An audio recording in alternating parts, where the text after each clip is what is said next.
दफन 23। होटल की उस सुनिश्चित शांत कोने की टेबल पर तमन्ना और रचित आमने सामने बैठे थे। तमन्ना अपने व्यवहार से रचित को प्रभावित करने की पूरी कोशिश कर रही थी। वह अपनी बातों से यह जताने की कोशिश कर रही थी कि वह उसकी जैसी ही है। दूसरी ओर लग रहा था जैसे रचित अपने विचारों में खोया हुआ हो। तमन्ना बेहद मुस्कुराते हुए कह रही थी, आप जानते हैं रचित जी, मुझे ट्रैवलिंग का बहुत शौक है। पहाड़ों पर जाना, नई जगहों को एक्सप्लोर करना, ये सब मुझे बहुत पसंद है। बचपन से ही मुझे नई संस्कृतियों और लोगों के बारे में जानने का जुनून सा रहा है। जब भी मौका मिलता है मैं बैकपैक करके निकल जाती हूँ। ये सुनते रचित छत से अपनी सोच से निकल आया। उसे लगा ये तमन्ना नहीं बल्कि झलक उससे कह रही हो। आखिर यही तो उसका सबसे बड़ा शौक था, जिसके लिए कभी कभी वह सोलो ट्रैवल पर भी निकल जाती थी। रचित धीरे से प्रतिक्रिया देता है, वाकई, तो आपने अब तक कौन कौन सी जगहें देखी हैं? मनाली, शिमला, गोवा, राजस्थान, ये सब मेरी फेवरेट डेस्टिनेशंस हैं। खासकर पहाड़ों पर जाना मुझे बहुत पसंद है। मुझे लगता है वहाँ जाकर सुकून मिलता है और खुद को पहचानने का मौका भी। रचित हल्की हंसी के साथ, आपको लगता है कि पहाड़ों पर सुकून मिलता है? तमन्ना थोड़ा झिझकते हुए कहती है, हाँ, क्यों नहीं। ऊंचे ऊंचे पहाड़, बहती नदियाँ, वहाँ जाकर तो दिल खुश हो जाता है। सच कहूँ, मुझे ट्रैवलिंग से सख्त नफरत है। मुझे पहाड़ों की ठंड और भीड़ भाड़ बिल्कुल पसंद नहीं। मुझे अकेले रहना ज्यादा पसंद है। ये सुनते तमन्ना का चेहरा थोड़ी देर के लिए उदास हो जाता है, लेकिन वह अपनी मुस्कान बनाए रखने की कोशिश करती है। तमन्ना थोड़ा हिचकिचाते हुए कहने लगी, हर किसी की अपनी पसंद होती है, लेकिन कभी कभी नई जगहों पर जाना अच्छा रहता है। मैं यकीन से कह सकती हूँ कि आपको भी किसी दिन ट्रैवलिंग का मजा आएगा, बस साथ ही आपकी पसंद का हो। लेकिन फिलहाल मुझे लगता है कि मेरे लिए घर के बाहर फालतू एक कदम रखना भी मेरे लिए भारी काम है। रचित ये कहते हुए एक सिगरेट निकालता है। वह उसे जलाता है और तमन्ना की ओर देखता है। आपको सिगरेट से कोई दिक्कत तो नहीं होगी? वैसे आप चाहे तो अभी मना कर सकती हैं। इस पर तमन्ना मुलायम स्वर में, नहीं रचित जी, मैं किसी की आदतों पर सवाल नहीं करती। आप जो करना चाहें कर सकते हैं, मुझे कोई दिक्कत नहीं। रचित लाइटर की तलाश में पॉकेट में इधर उधर हाथ घुमाता है, पर उसका हाथ खाली ही रहता है। तमन्ना समझ गई कि उसे लाइटर नहीं मिला, पर वो ये नहीं समझ पाई कि जिसने कभी सिगरेट पी ही नहीं हो तो उसे लाइटर मिलेगा भी कैसे। शायद इस वक्त मुझे सिगरेट नहीं पीनी चाहिए।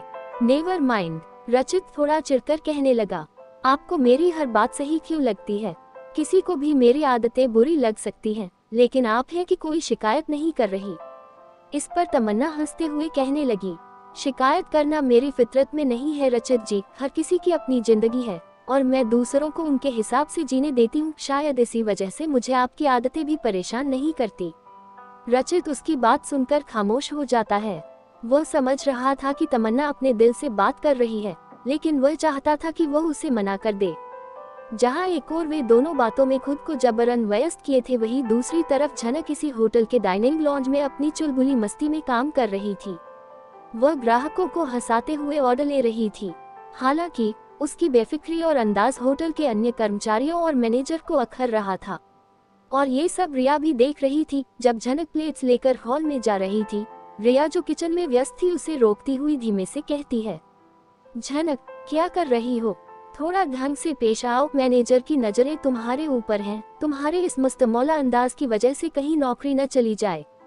लेकिन झनक अपने अंदाज में कहने लगी, अरे रिया, जिंदगी एक बार ही मिलती है, थोड़ा मजा लेना चाहिए। वैसे भी मैं काम तो ठीक कर रही हूँ ना। रिया आंखें घुमाते हुए, तू समझती नहीं, ये होटल है, तेरा कोई कॉलेज नहीं। यहाँ हर चीज का हिसाब रखा जाता है, संभल जा। ठीक है मैडम, मैं अब बिल्कुल परफेक्टली प्रोफेशनल बन जाऊंगी।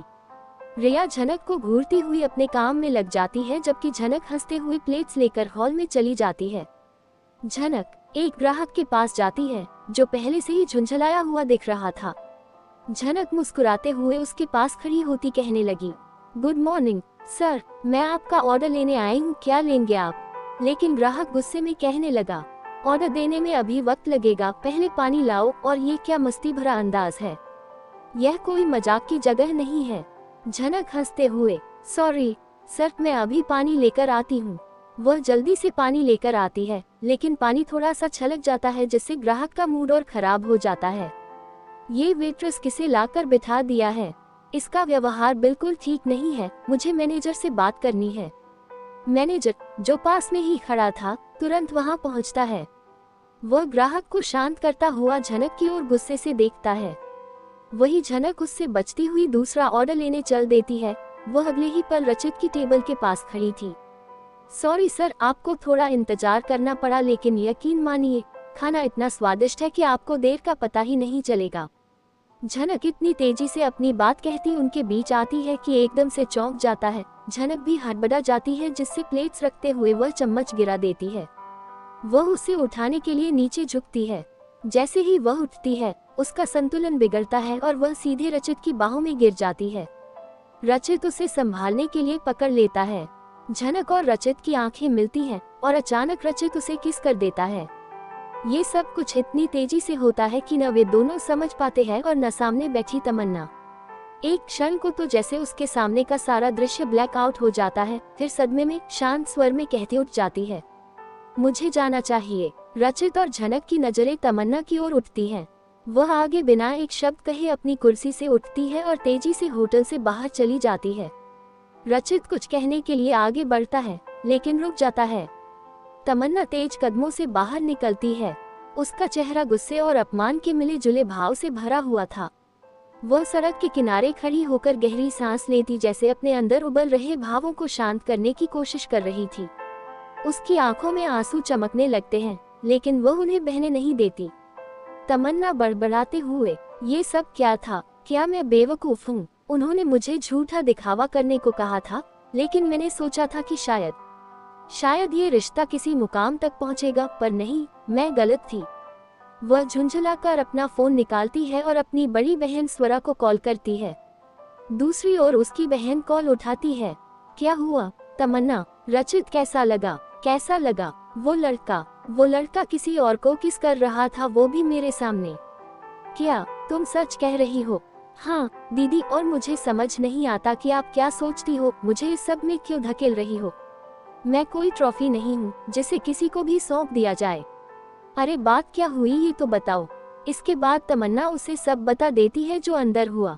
तमन्ना, मैं समझती हूँ कि यह तुम्हारे लिए आसान नहीं है, लेकिन हो सकता है यह कोई गलतफहमी हो। रचित के बारे में पलक ने बहुत अच्छी बातें बताई थी, क्या तुमने उससे बात नहीं की? बात करने का मौका ही नहीं मिला, और अब मैं उससे कोई बात करना भी नहीं चाहती। ठीक है, अगर तुम नहीं चाहती तो मत करो, लेकिन घर लौटने से पहले मुझसे मिलो। मैं चाहती हूँ कि हम इस पर और बात करें। ठीक है दीदी। तमन्ना फोन काट देती है। वह सड़क पर कुछ देर खड़ी रहती है, फिर एक कैब बुलाकर वहां से निकल जाती है। रचित अभी भी उसी टेबल पर बैठा था। उसकी नजरें खाली प्लेट पर जमी थी, लेकिन उसका दिमाग जैसे कहीं और ही था। अब तक उसकी नजर झनक के बालों में बंधे स्कार्फ पर नहीं गई थी। उसकी आंखों में गिल्ट और पछतावा साफ झलक रहा था, जबकि झनक अब उससे अलग होकर गुस्से में कह रही थी, मिस्टर रचित, आप तो वाकई में बहुत दिलचस्प इंसान निकले। लड़की से मिलने आए थे और यहाँ आपके क्या इरादे हैं जनाब? रचित गहरी सांस लेते हुए कहता है, झनक, जो हुआ वो गलती से हो गया।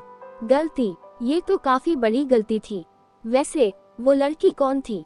तुम्हारी गर्लफ्रेंड। वो शादी के लिए मुझसे मिलने आई थी, तो तुमने उसे खुद मना करने के बजाय ये तरीका चुना।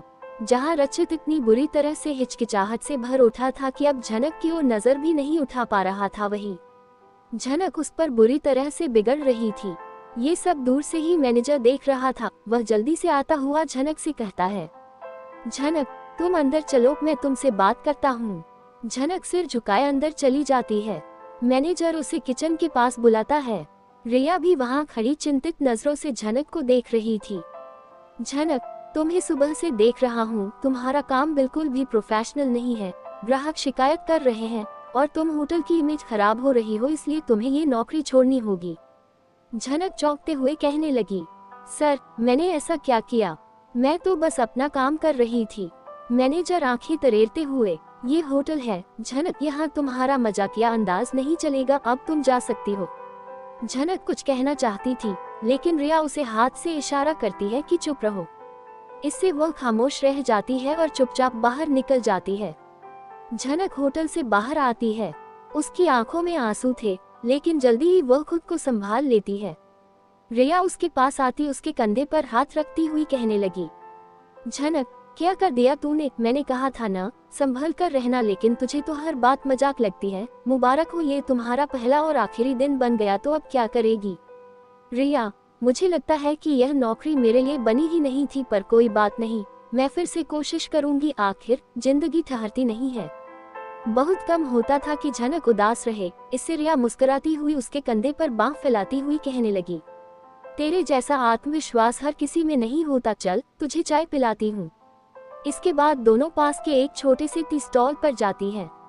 झनक चाय का कप पकड़कर आसमान की ओर देखती खुद से बड़बड़ाती है, जिसे देख रिया कहने लगी, पहला और आखिरी दिन, क्या बात है झनक, तू सच में एक अनोखी है। इस पर दोनों साथ में खिलखिला उठती है। क्या झनक की मुलाकात रचित से फिर होगी, और यह स्कार्फ जो उसने बांधा है उसकी कहानी में क्या मोड़ लाएगा। क्या रचित तमन्ना से माफी मांगेगा। क्या रचित ने जानबूझकर यह सब किया, या ये सब परिस्थितियों का खेल था। कहानी आगे जारी रहेगी। कहानी पसंद आने पर लाइक करें, सब्सक्राइब करें और मित्रों से साझा करना बिल्कुल न भूलें। धन्यवाद।